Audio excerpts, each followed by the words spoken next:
Loki, the gender bender in Blockbuster films.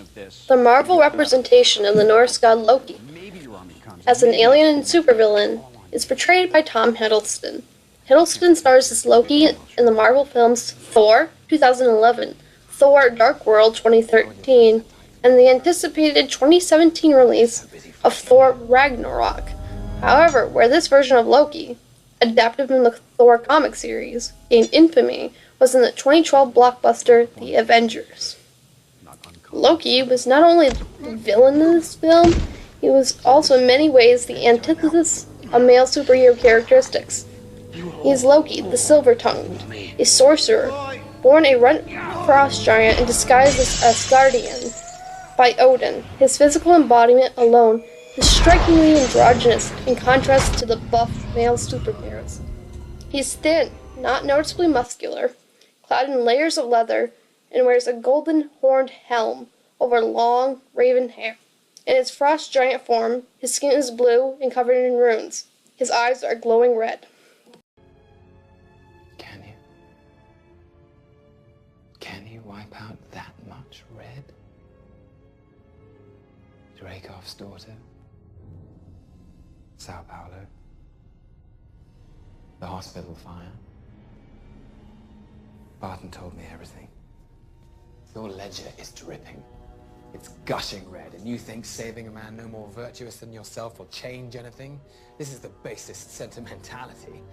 This is a child at prayer. Pathetic. You lie and kill in the service of liars and killers. You pretend to be separate, to have your own code.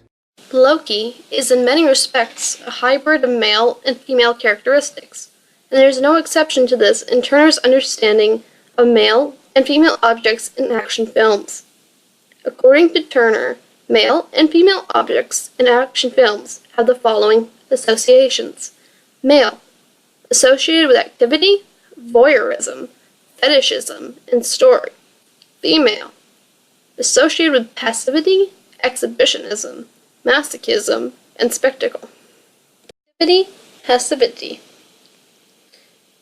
In The Avengers, Loki literally attempts to take over the Earth. In the first Thor film, however, he is much more passive, only taking the throne of Asgard when Odin is in Odin's sleep and his brother is exiled. Voyeurism and exhibitionism. In Thor 2011, Loki loves to watch Odin sleep and deliver monologues, many of which are from conversations he wished he could have had with Odin while awake. Exhibitionism. Loki is Loki the Silver-Tongued for a good reason. Humanity. Look how far you've fallen. Lining up in the sweltering heat for hours. Huddling together in the dark. Like beasts.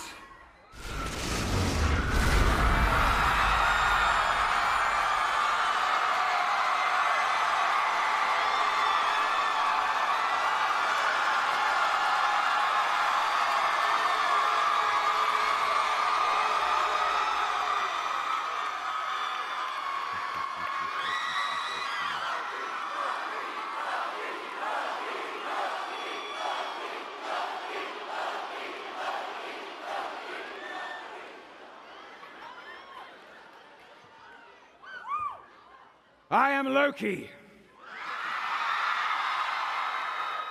of Asgard, and I am burdened with glorious purpose.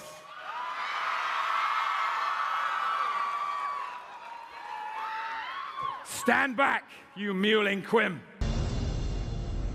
His name was Phil. Fetishism, masochism. Loki is no stranger to having his ass kicked. Many of his plans are foiled.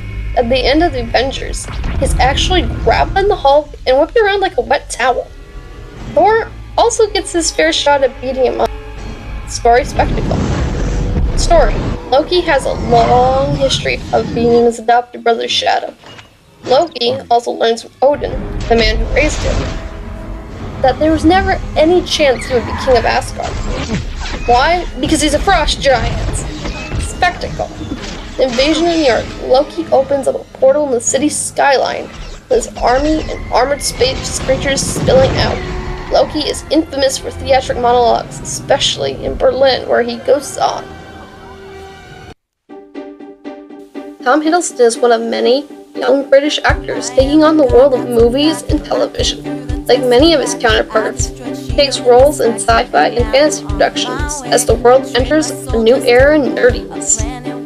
Hiddleston, like Matt Smith and Benedict Cumberbatch, is tall, lean, and known for elegance and high cheekbones.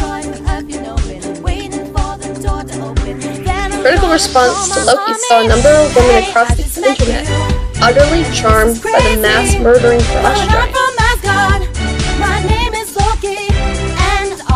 This led to the creation of fan art, fan fiction, and many cosplays of Loki, both in male and female incarnations. This is due in part to the Norse myth Loki is a shapeshifter, his shape-shifting experiences in the comic book series, and the general creativity of cosplayers.